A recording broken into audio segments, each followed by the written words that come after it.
Aujourd'hui, on va explorer un outil pédagogique aussi ancien que le monde, mais incroyablement puissant, le storytelling. Comment est-ce que l'art de raconter des histoires peut littéralement transformer l'apprentissage? Pour cette analyse, on s'appuie sur le travail passionnant du professeur Gomari Abdessamed Reda de l'École nationale supérieure d'informatique d'Alger. On le remercie d'ailleurs chaleureusement pour sa contribution et son superbe esprit de partage. C'est la question que tout formateur, que tout enseignant se pose, non?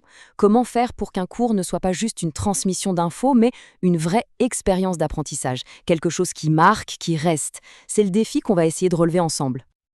Eh bien, la réponse à ce défi, elle se trouve peut-être dans un processus qui est à la fois simple, authentique et vraiment efficace. Alors, plongeons ensemble.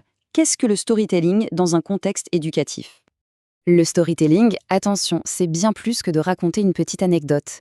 C'est une véritable méthode pour créer du lien, une connexion émotionnelle.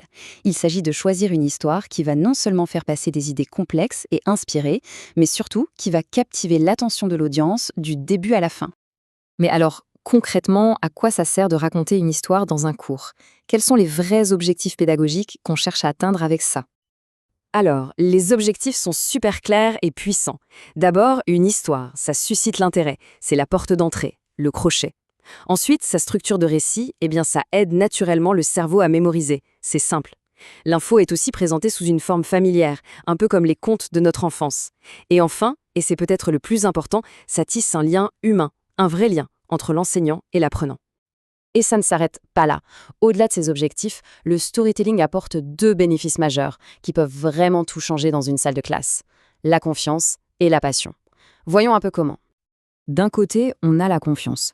Quand un enseignant partage une histoire personnelle, il se montre plus humain, plus accessible. Ce petit bout de vulnérabilité, ça nourrit le lien. De l'autre côté, on a la passion. Une histoire bien racontée, ça peut allumer une étincelle, ça peut changer complètement la perception d'un sujet et donner une vraie envie d'apprendre et de partager à son tour. Bon, à cette théorie, passons à la pratique. Comment on applique tout ça concrètement? Le professeur Gomari nous donne 6 scénarios tirés de sa propre expérience pour nous montrer comment faire. Allez, premier scénario. On est à un moment crucial, le tout premier contact avec une nouvelle promotion. L'objectif, c'est simple, les motiver dès le départ, leur donner envie de s'investir.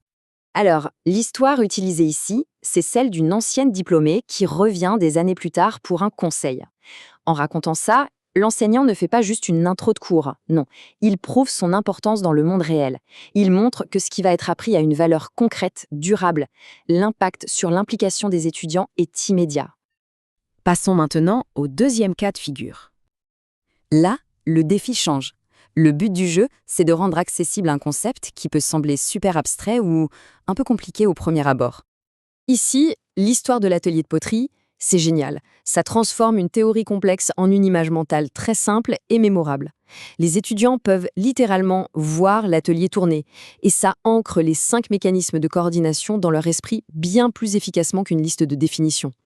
Troisième exemple. Un contexte souvent un peu stressant pour les apprenants, la présentation de leur travail.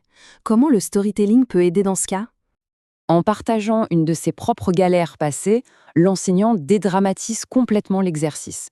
D'un coup, il n'est plus un juge, mais un guide. Ça crée de l'empathie, ça fait baisser l'anxiété, et ça permet de faire passer des conseils pratiques de manière beaucoup plus subtile et plus efficace au final. Et attention, ces exemples ne sont qu'un aperçu. Le storytelling, c'est un vrai couteau suisse. On peut s'en servir pour inspirer avec des parcours de vie, pour remotiver des adultes en formation, ou même pour souder une équipe pédagogique autour d'une vision commune. Les possibilités sont immenses. Bon, maintenant qu'on a vu le pourquoi et le comment, un dernier conseil pour toutes celles et ceux qui voudraient se lancer. Soyons réalistes, bien intégrer le storytelling, ça demande un peu de préparation.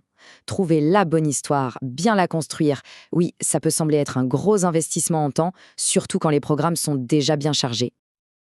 Mais malgré ces défis, le jeu en vaut vraiment la chandelle. Les bénéfices en termes de connexion, de mémorisation, de motivation, ils sont énormes. Le message final du professeur Gomari est donc limpide.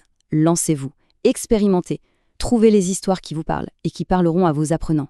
C'est une invitation à transformer sa manière d'enseigner.